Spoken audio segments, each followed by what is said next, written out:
Patriarcas y Profetas capítulo 27. La ley dada a Israel.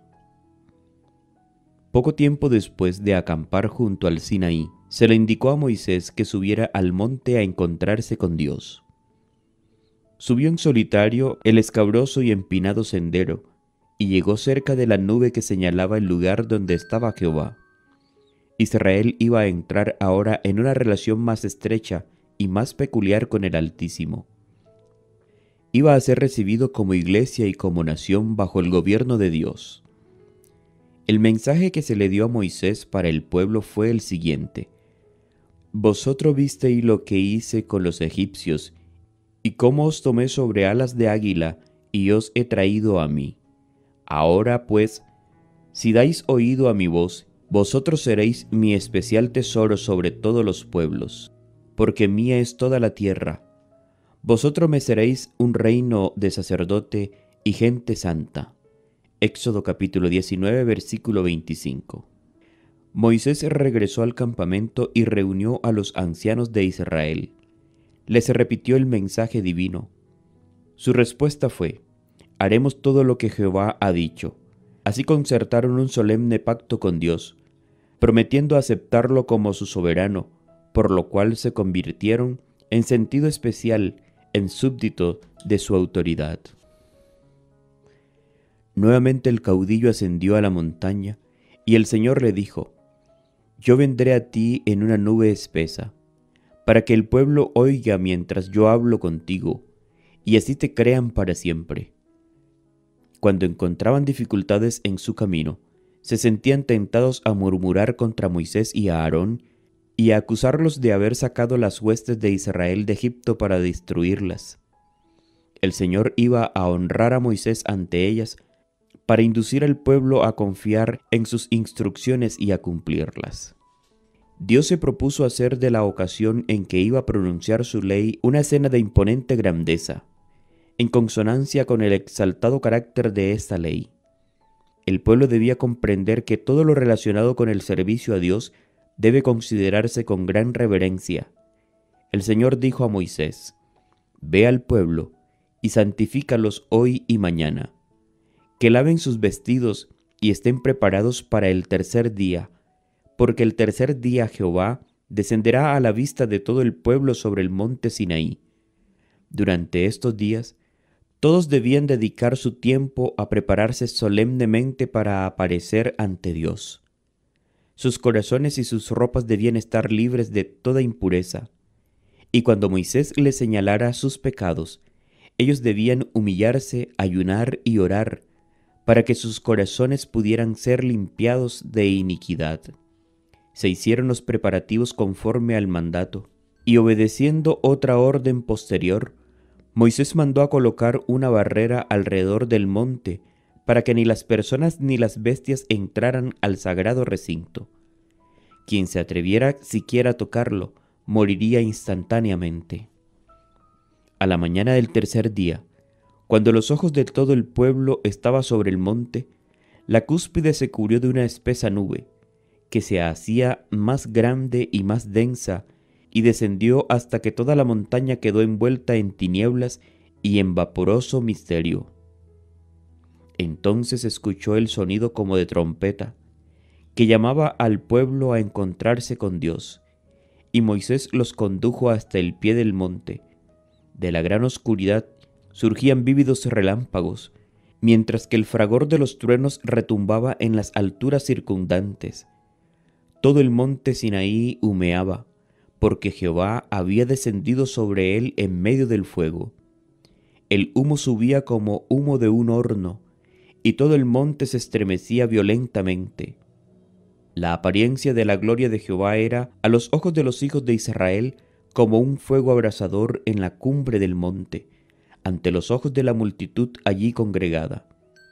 El sonido de la trompeta se hacía cada vez más fuerte. Tan terrible eran las señales de la presencia de Jehová, que las huestes de Israel temblaron de miedo y cayeron sobre sus rostros ante el Señor. Aún Moisés exclamó: Estoy espantado y temblando. Hebreos capítulo 12, versículo 21. Entonces los truenos cesaron, Ya no se oyó la trompeta y la tierra quedó quieta. Hubo un plazo de solemne silencio y entonces se oyó la voz de Dios, rodeado de aquel séquito de ángeles. El Señor, envuelto en espesa oscuridad, habló desde el monte y dio a conocer su ley. Moisés, al describir la escena, dice: Jehová vino de Sinaí, de Seir los alumbró, resplandeció desde el monte de Parán, avanzó entre 10 millares de santos, con la ley de fuego a su mano derecha. Aún amó a su pueblo, todos los consagrados a él estaban en su mano. Por tanto, ellos siguieron sus pasos, recibiendo dirección de ti. Deuteronomio capítulo 33, versículos 2 y 3. Jehová se reveló, no solo en su tremenda majestad como juez y legislador, sino también como compasivo guardián de su pueblo. Yo soy Jehová tu Dios, que te saqué de la tierra de Egipto, de casa de servidumbre, aquel a quien ya conocían con su guía y libertador, quien los había sacado de Egipto, abriéndoles un camino en el mar, derrotando al faraón y a sus huestes, quien había demostrado que era más grande que los dioses de Egipto, era el que ahora proclamaba su ley. La ley no se proclamó en esa ocasión para beneficio exclusivo de los hebreos. Dios los honró y haciéndolos guardianes y custodios de su ley, pero debían de tenerla como un santo legado para todo el mundo.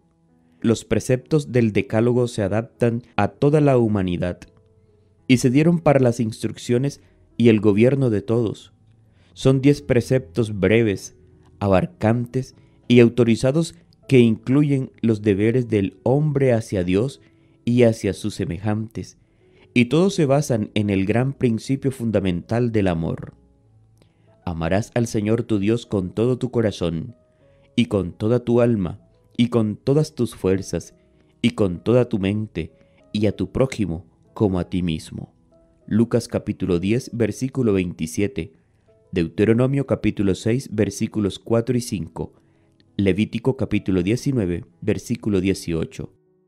En los 10 mandamientos, Éxodo capítulo 20. Estos principios se expresan en detalle y se presentan en forma aplicable a la condición y circunstancias de la humanidad. No tendrás dioses ajenos delante de mí. En este primer mandamiento, Jehová, el Eterno, el que posee existencia propia, el no creado, el que es la fuente de todo y que lo sustenta todo, es el único que tiene derecho a la veneración y adoración suprema. Se prohíbe al hombre dar a cualquier otro objeto el primer lugar en sus afectos o en su servicio. Cualquier cosa que nos atraiga y que tienda a disminuir nuestro amor a Dios o que impida que le rindamos el debido servicio que es para nosotros un Dios. No tendrás dioses ajenos delante de mí. No te harás imagen ni ninguna semejanza de lo que está arriba en el cielo, ni abajo en la tierra, ni en las aguas debajo de la tierra. No te inclinarás a ellas ni las honrarás. Este segundo mandamiento prohíbe adorar al verdadero Dios mediante imágenes o figuras. Muchas naciones paganas aseveran que sus imágenes no eran más que figuras o símbolos mediante los cuales adoraban a la deidad. Pero Dios declaró que tal culto es un pecado. El tratar de representar al Eterno mediante objetos materiales degrada el concepto que el hombre tiene de Dios. La mente apartada de la infinita perfección de Jehová es atraída hacia la criatura más bien que hacia el Creador, y el hombre se degrada a sí mismo en la medida en que rebaja su concepto de Dios. Yo soy Jehová, tu Dios, fuerte, celoso. La relación estrecha y sagrada de Dios con su pueblo se presenta mediante el símbolo del matrimonio, puesto que la idolatría es adulterio espiritual. El desagrado de Dios bien puede llamarse celos, que visito la maldad de los padres sobre los hijos hasta la 3ª y 4ª generación de los que me aborrecen. Es inevitable que los hijos sufran las consecuencias de la maldad de sus padres, pero no son castigados por la culpa de sus padres. a no ser que participen de los pecados de éstos. Sin embargo, generalmente los hijos siguen los pasos de sus padres. Por la herencia y por el ejemplo, los hijos llegan a ser participantes de los pecados de sus progenitores. Las malas inclinaciones, el apetito pervertido, la moralidad depravada, además de las enfermedades y la degeneración física, se transmiten como un legado de padres a hijos hasta la tercera y cuarta generación. Esta terrible verdad debiera tener un poder solemne para impedir que los hombres sigan una conducta pecaminosa. Y hago misericordia por millares a los que me aman y guardan mis mandamientos. El segundo mandamiento, al prohibir la adoración de falsos dioses, demanda que se adore al Dios verdadero. Y a los que son fieles en servir al Señor, se les promete misericordia, no solo hasta la tercera y cuarta generación, que es el tiempo que su ira amenaza a los que le odian, sino hasta la 1000ª generación. No tomarás el nombre de Jehová, tu Dios, en vano, porque no dará por inocente Jehová al que tome su nombre en vano. Este mandamiento, el tercero, no solo prohíbe el jurar en falso y las blasfemias tan comunes, sino también el uso del nombre de Dios de una manera frívola o descuidada, sin considerar su tremendo significado. Deshonramos a Dios cuando mencionamos su nombre en la conversación ordinaria, cuando apelamos a Él por asuntos triviales, cuando repetimos su nombre con frecuencia y sin reflexión. Santo y terrible es su nombre. Salmo 111, versículo 9. Todos deben medir en su majestad, su pureza y su santidad, para que el corazón comprenda su exaltado carácter y su santo nombre se pronuncie con respeto y solemnidad. Acuérdate del sábado para santificarlo. 6 días trabajarás y harás todas tus obras, pero el séptimo día es reposo para Jehová tu Dios. No hagas en él obra alguna, tú, ni tu hijo, ni tu hija, ni tu siervo, ni tu criada, ni tu bestia, ni el extranjero que está dentro de tus puertas, porque en 6 días hizo Jehová los cielos y la tierra, el mar y todas las cosas que en ellos hay, y reposó el séptimo día. Por tanto, Jehová bendijo el sábado y lo santificó. El cuarto mandamiento no presenta el sábado como una institución nueva, sino como establecido en el tiempo de la creación del mundo. Hay que recordar y observar el sábado como monumento de la obra del Creador. Al señalar a Dios como el Creador de los cielos y de la tierra, el sábado distingue al verdadero Dios de todos los falsos dioses. Todos los que guardan el séptimo día demuestran al hacerlo que son adoradores de Jehová. Así el sábado será la señal de la lealtad del hombre hacia Dios mientras exista en la tierra un pueblo que le sirva. El cuarto mandamiento es, entre todos los 10, el único que contiene tanto el nombre como el título del legislador. Es el único que establece por autoridad de quien se dio la ley. Así, contiene el sello de Dios, puesto en su ley como prueba de su autenticidad y de su vigencia. Dios ha dado a los hombres 6 días para trabajar y requiere que su trabajo sea hecho durante esos 6 días laborales. En el sábado pueden hacerse las obras absolutamente necesarias y las de misericordia. A los enfermos y dolientes hay que cuidarlos todos los días, pero se ha de evitar rigurosamente toda labor innecesaria.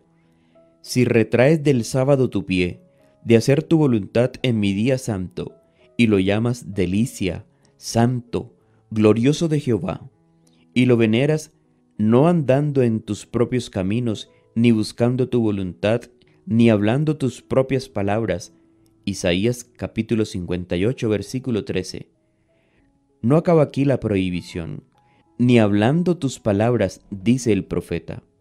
Los que durante el sábado hablan de negocios o hacen proyectos son considerados por Dios como si realmente realizaran transacciones comerciales. Para santificar el sábado, no debemos siquiera permitir que nuestros pensamientos se detengan en cosas de carácter mundanal. Y el mandamiento incluye a todos los que están dentro de nuestras puertas. Los habitantes de la casa deben dejar sus negocios terrenales durante las horas sagradas. Todos deben estar unidos para honrar a Dios y servirle voluntariamente en su santo día. Honra a tu padre y a tu madre, para que tus días se alarguen en la tierra que Jehová tu Dios te da. Éxodo capítulo 20, versículo 12. Este quinto mandamiento sostiene que se debe a los padres mayor grado de amor y respeto que a ninguna otra persona. Dios mismo, que le impuso la responsabilidad de guiar las almas puestas bajo su cuidado, ordenó que durante los primeros años de la vida, los padres estén en lugar de Dios respecto a sus hijos. El que desecha la legítima autoridad de sus padres, desecha la autoridad de Dios. El quinto mandamiento no solamente requiere que los hijos sean respetuosos, sumisos y obedientes a sus padres, sino que también los amen y sean tiernos con ellos, que alivien sus cuidados, que escuden su reputación y que los ayuden y consuelen en su vejez. También encarga que sean considerados con los ministros y gobernantes, y que con todo aquello en quienes Dios ha delegado autoridad. Este es, dice el apóstol, el primer mandamiento con promesa. Efesios capítulo 6, versículo 2. Para Israel, que esperaba entrar pronto en Canaán, esto significaba la promesa de que los obedientes vivirían largos años en aquella buena tierra, pero tienen un significado más amplio, pues incluye a todo el Israel de Dios y promete la vida eterna sobre la tierra, cuando ésta sea librada de la maldición del pecado. No matarás. Sexto mandamiento. Todo acto de injusticia que contribuye a abreviar la maldad, el espíritu de odio y de venganza, o el abrigar cualquier pasión que se traduzca en hechos perjudiciales para nuestros semejantes, o que nos lleven siquiera a desearle mal, pues cualquiera que aborrece a su hermano es homicida. Primera de Juan capítulo 3, versículo 15. Todo descuido egoísta que nos haga olvidar a los menesterosos o dolientes, o privación innecesaria, o labor excesiva que tienda a perjudicar la salud, todas estas cosas son, en mayor o menor grado, violaciones del sexto mandamiento. No cometerás adulterio. Este mandamiento, el séptimo, no solo prohíbe las acciones impuras, sino también los pensamientos y los deseos sensuales y toda práctica que tienda a excitarlos.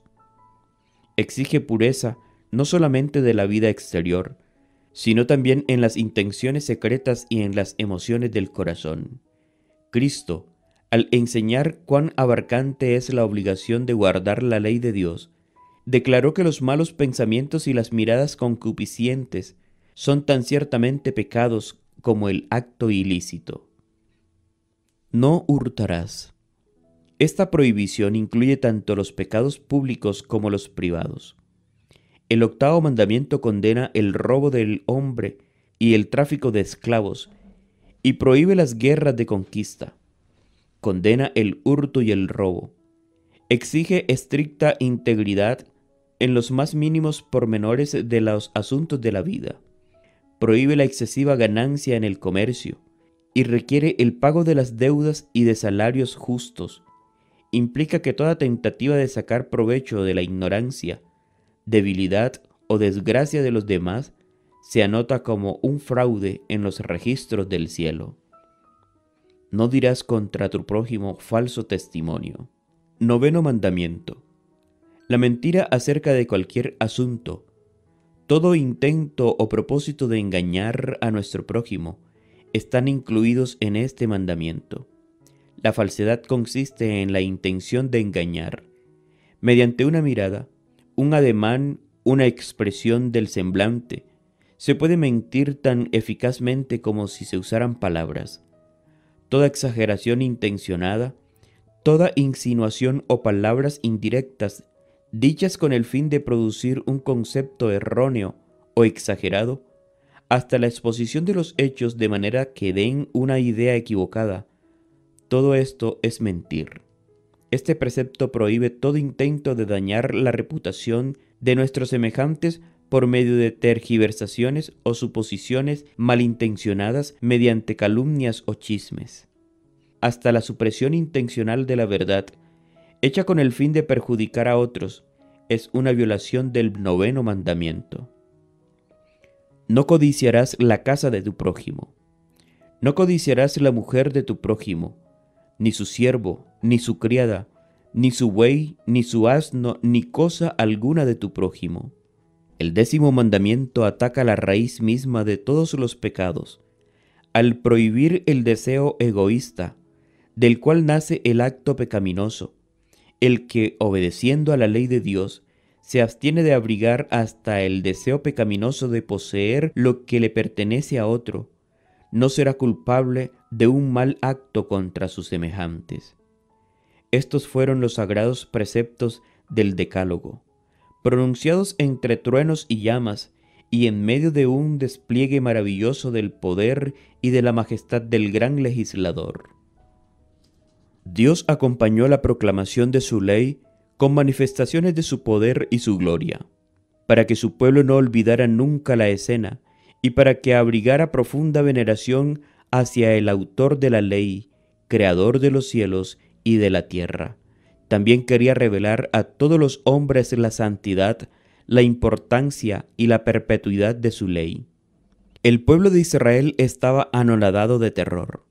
El inmenso poder de las declaraciones de Dios parecía superior a lo que sus temblorosos corazones podían soportar. Cuando se les presentó la gran norma de la justicia divina, comprendieron como nunca antes el carácter ofensivo del pecado y de su propia culpabilidad ante los ojos de un Dios santo. Huyeron del monte con miedo y santo respeto. La multitud clamó a Moisés: «Habla tú con nosotros, y nosotros oiremos, pero no hable Dios con nosotros, para que no muramos». Su caudillo respondió: «No temáis, pues Dios vino para probaros, para que su temor esté ante vosotros y no pequéis». El pueblo, sin embargo, permaneció a la distancia, presenciando la escena con terror, mientras Moisés se acercó a la oscuridad en la cual estaba Dios. La mente del pueblo, cegada y envilecida por la servidumbre y el paganismo, no estaba preparada para apreciar plenamente los abarcantes principios de los 10 preceptos de Dios. Para que las obligaciones del Decálogo pudieran ser mejor comprendidas y ejecutadas, se añadieron otros preceptos que ilustraban y aplicaban los principios de los 10 mandamientos. Estas leyes se llamaron derechos, porque fueron trazadas con infinita sabiduría y equidad, y porque los magistrados habían de juzgar según ellas. A diferencia de los 10 mandamientos, estos derechos fueron dados en privado a Moisés, quien debía comunicarlos al pueblo. La primera de estas leyes se referían a los siervos. En los tiempos antiguos, algunas veces los criminales eran vendidos como esclavos por los jueces. En algunos casos, los deudores eran vendidos por sus hacedores, y la pobreza obligaba a alguna persona a venderse a sí mismas o a sus hijos. Pero un hebreo no se podía vender como esclavo por toda la vida. El término de su servicio se limitaba a 6 años. En el 7º año, había de ser puesto en libertad. El robo del hombre, el homicidio intencional y la rebelión contra la autoridad de los padres debían de castigarse con la muerte. Era permitido tener esclavos de origen no israelita, pero la vida y las personas de ellas se protegían con todo rigor. El asesino de un esclavo debía ser castigado, y cuando el esclavo sufría algún perjuicio a mano de su amo, aunque no fuera más que la pérdida de un diente, tenía derecho a la libertad. Los israelitas mismos habían sido siervos poco antes, y ahora que iban a tener siervos, debían guardarse de dar rienda suelta al espíritu de crueldad que los había hecho sufrir a ellos bajo sus amos egipcios. El recuerdo de su amarga servidumbre debía capacitarlos para comprender la situación del siervo, para ser bondadosos y compasivos y tratar a los otros como ellos quisieran ser tratados. Los derechos de las viudas y los huérfanos se salvaguardaban en forma especial y se recomendaba una tierna consideración hacia ellos por su condición desamparada. Si tú llegas a afligirlos y ellos claman a mí, ciertamente oiré yo su clamor, mi furor se encenderá y os mataré a espada. Vuestras mujeres serán viudas y huérfanos vuestros hijos.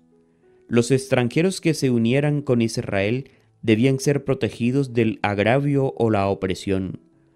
No oprimirás al extranjero porque vosotros sabéis cómo es el alma del extranjero, ya que extranjero fuisteis en la tierra de Egipto. Se prohibió tomar usura de los pobres. Si a un pobre se le quitaba su vestido o su frazada como prenda, se le habían de devolver al anochecer. El culpable de un robo tenía que devolver el doble. Se ordenó que se respetara a los jueces y a los jefes, y a los jueces se les prohibió pervertir el derecho, ayudar a una causa falsa o aceptar sobornos. Se prohibieron la calumnia y la difamación, y se ordenó obrar con bondad hasta para con los enemigos personales. Nuevamente se le recordó al pueblo su sagrada obligación de observar el sábado. Se designaron fiestas anuales, en las cuales todos los hombres de la nación debían congregarse ante el Señor y llevarle sus ofrendas de gratitud, y las primicias de la abundancia que Él les diera. Fue declarado el objeto de todos estos reglamentos no servirán meramente para ejercer una soberanía arbitraria, sino para el bien de Israel. El Señor dijo: me seréis hombres santos, dignos de ser reconocidos por un Dios santo. Estos derechos debían ser escritos por Moisés y junto con los 10 mandamientos, para cuya explicación fueron dados, debían ser cuidadosamente atesorados como fundamento de la ley nacional y como condición del cumplimiento de las promesas de Dios a Israel. Se le dio entonces el siguiente mensaje de parte de Jehová: yo envío mi ángel delante de ti, para que te guarde en el camino y te introduzca en el lugar que yo he preparado. Compórtate delante de él y oye su voz. No le serás rebelde, porque él no perdonará vuestra rebelión, pues mi nombre está en él. Pero si en verdad oyes su voz y haces todo lo que yo te diga, seré enemigo de tus enemigos y afligiré a los que te aflijan. Durante todo el peregrinaje de Israel, Cristo desde la columna de nube y fuego fue su guía.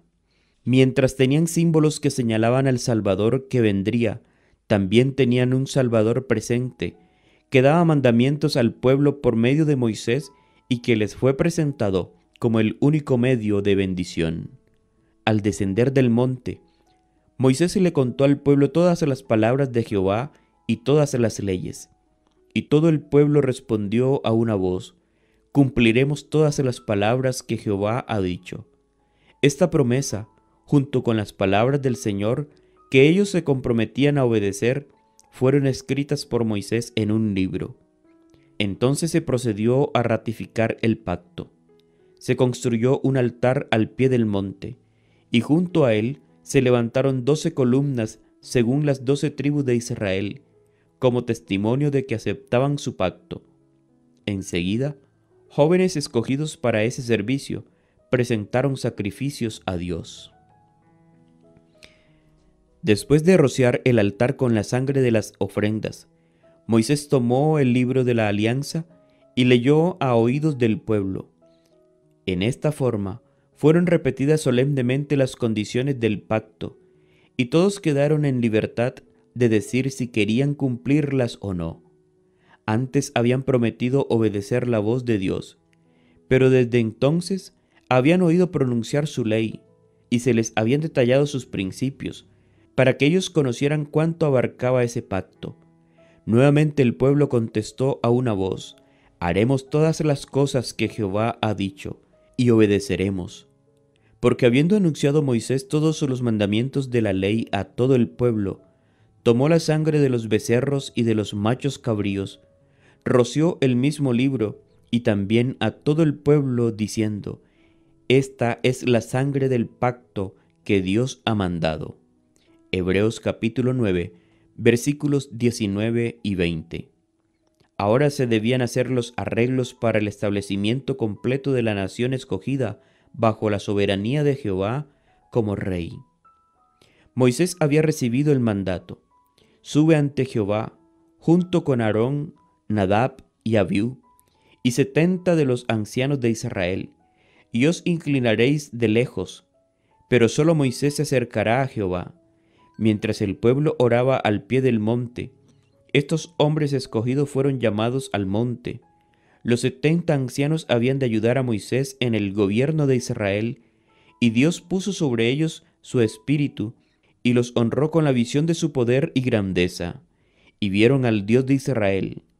Debajo de sus pies había como un embaldosado de zafiro, semejante al cielo cuando está sereno. No contemplaron la deidad, pero vieron la gloria de su presencia. Antes de esa oportunidad, aquellos hombres no habían podido soportar semejante escena, pero la manifestación del poder de Dios los había llevado a un arrepentimiento reverente. Habían contemplado su gloria, su pureza y su misericordia hasta que pudieron acercarse al que había sido el tema de sus meditaciones. Moisés y Josué, su servidor, fueron llamados entonces a reunirse con Dios. Y como habían de permanecer ausente por algún tiempo, el jefe nombró a Aarón y a Hur para que, ayudado por los ancianos, actuaran en su lugar. Entonces Moisés subió al monte. Una nube cubrió el monte, y la gloria de Jehová reposó sobre el monte Sinaí. Durante 6 días, la nube cubrió el monte como una demostración de la presencia especial de Dios. Sin embargo, no dio ninguna revelación de sí mismo, ni comunicación de su voluntad. Durante ese tiempo, Moisés permaneció en espera de que se lo llamara a presentarse en la cámara de la presencia del Altísimo. Se le había ordenado: sube a mí al monte y espera allá. Y aunque en eso se probaba su paciencia y su obediencia, no se cansó de esperar ni abandonó su puesto. Este plazo de espera fue para él un tiempo de preparación, de íntimo examen de conciencia. Aún este favorecido siervo de Dios no podía acercarse inmediatamente a la presencia divina ni soportar la manifestación de su gloria. Hubo de emplear 6 días de constante dedicación a Dios mediante el examen de su corazón, la meditación y la oración, antes de estar preparado para comunicarse directamente con su Creador. El 7º día, que era sábado, Moisés fue llamado a la nube. Esa espesa nube se abrió a la vista de todo Israel, y la gloria del Señor brotó como un fuego devorador. Moisés entró en medio de la nube y subió al monte, y estuvo Moisés en el monte 40 días y 40 noches. Los 40 días de permanencia en el monte no incluyeron los 7 de preparación. Durante esos 7 días, Josué había estado con Moisés, y juntos comieron maná y bebieron del arroyo que descendía del monte. Deuteronomio capítulo 9, versículo 21. Pero Josué no entró con Moisés en la nube, permaneció afuera y continuó comiendo y bebiendo diariamente mientras esperaba el regreso de Moisés. Pero éste ayunó durante los 40 días completos. Durante su entrada en el monte, Moisés recibió instrucciones referente a la construcción de un santuario en el cual la divina presencia se manifestaría de manera especial. Me erigirán un santuario y habitaré en medio de ellos, fue el mandato de Dios. Por 3ª vez fue ordenada la observancia del sábado, para siempre una señal entre mí y los hijos de Israel, declaró el Señor, para que sepáis que yo soy Jehová, que os santifico. Así que guardaréis el sábado, porque santo es para vosotros. Cualquier persona que haga alguna obra en él será eliminada de su pueblo. Éxodo capítulo 31, versículo 17. Éxodo capítulo 13, versículo 14. A acababan de darse instrucciones para la inmediata construcción del tabernáculo para el servicio de Dios, y era posible que el pueblo creyera que, debido a que el objeto perseguido era la gloria de Dios, y debido a la gran necesidad que tenían de un lugar para rendir culto a Dios, era justificable que trabajaran en esa construcción durante el sábado. Para evitarles este error, se les dio la amonestación: ni aun la santidad y urgencia de aquella obra dedicada a Dios debía llevarlos a infringir el santo día de reposo. Desde entonces, el pueblo había de ser honrado por la presencia permanente de su rey. Yo habitaré entre los hijos de Israel y seré su Dios, y el lugar será santificado con mi gloria. Éxodo capítulo 29. Como símbolo de la autoridad de Dios y condensación de su voluntad, se le entregó a Moisés una copia del Decálogo, escrita por el dedo de Dios mismo en 2 tablas de piedra. Deuteronomio capítulo 9, versículo 10, Éxodo capítulo 32, versículos 15 y 16, que debían guardarse como algo sagrado en el santuario, el cual, una vez construido, iba a ser el centro visible del culto de la nación. De una raza de esclavos, los israelitas fueron ascendidos sobre todos los pueblos para ser el tesoro peculiar del Rey de Reyes. Dios los separó del mundo para confiarles una responsabilidad sagrada. Los hizo depositarios de su ley, y era su propósito preservar entre los hombres el conocimiento de sí mismo por medio de ellos. De esta forma la luz del cielo iba a iluminar a todo el mundo que estaba envuelto en tinieblas, y se oirá una voz que invitará a todos los pueblos a dejar su idolatría y servir al Dios viviente. Si eran fieles a su responsabilidad, los israelitas llegarían a ser una potencia en el mundo. Dios sería su defensa y los elevaría sobre todas las otras naciones. Su luz y su verdad serían reveladas por medio de ellos y se destacarían bajo su santa y sabia soberanía como un ejemplo de la superioridad de su culto sobre toda forma de idolatría.